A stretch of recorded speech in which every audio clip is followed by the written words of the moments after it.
back to You Don't Know Squat. I'm Rick Daman. I'm here with Andrea Kirkham from the Sangha Center in Beaver, PA. Today we're going to be doing some yoga. So Andrea, talk to us and tell us what yoga is. All right, so yoga, that's a loaded question, but yoga overall is a form of exercise that has a big emphasis on breath, on relaxation, on building core strength.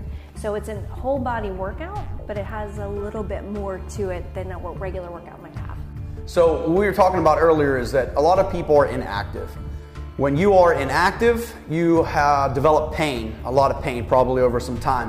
When people develop pain, they become more inactive because they are in pain. So they're scared to do something. They're scared to exercise because they think they're going to get hurt worse because they're already in pain. So if somebody is inactive, they're in pain, tight upper back, tight hips, tight neck, just headaches, you know, how can yoga be beneficial to them? It's a huge benefit. So I get a lot of folks that come here and they're scared to even try yoga because they say, I can't touch my toes, I can't fold forward, I can't do all of those things, but they know that it would probably make them feel better. They're just scared to start. Right. So my first thing is you come and you try it, and if it hurts, you just back off. You know, we're never going to do something that's going to hurt you worse. But to get into that stretch is so beneficial. So some of the things that we do a lot of stretching, right? But we're also going to build their core strength so their backs don't hurt more than they already do. We're going to have them sitting up straight again. We're going to open their chest and their hearts up a little bit. And it's just beneficial for everyone to get there. Cool. Get moving. Absolutely.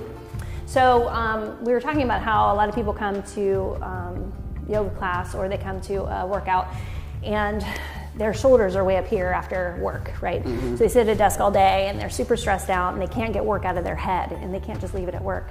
So one of my goals when people come into a class in the evening is to get them to let some of that go and get rid of some of that stress and get their shoulders back down. So a lot of that for me is to kind of wake them up a little bit because maybe they're in that work zone and they're feeling kind of like, oh, they just want to go to bed.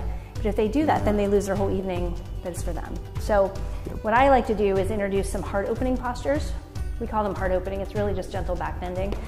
So yoga classes, we kind of have flowery names for things. That's all right. It's kind of our thing. But when we do heart openers, you can picture someone who's sad and depressed and their shoulders are always hunched forward and they're kind of protecting their heart, and it's a psychological thing. But in yoga, we just counteract that by bringing the heart open. Okay. So it's psychological and physical all at the same time. Right. So one of the things I like to do is get either one of these round pillows that we have or just a rolled up blanket, and we just have them lay back on it. Okay. You want to try it? Yeah. Okay. So usually I say bend your knees first, especially if they have tight backs. This is a little bit more gentle on the back. And then lay back so the shoulder blades are on the pillow or the blanket, and then bring the arms up and just lay your head on the floor. So it's a gentle way to open up that heart, get a little stretch in the upper back. And that also encourages people to take bigger inhales because their breath has more space to move then, right? So your shoulders are opening, your heart's opening, you're getting that bigger inhalation.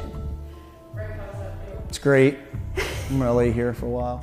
So another way to get people to kind of be invigorated after a long day of work, after maybe they're a little stressed out, and to get their shoulders down is we do a lot of just squeeze the shoulders up and then a big exhale and just let them drop, right? So when you breathe in, just squeeze as tight as you can and then let it go. Big exhale. And you can kind of see the tension starting to release out from the shoulders, from the neck, even from their face. And then anytime you're trying to wake yourself up, longer inhales are the way to go when you're breathing. Okay. So if you're kind of counting the breath, some people like to count. So if you inhale to a count of 6, then you'd only exhale to a count of 4. And that helps a little bit too. Nice. Yeah.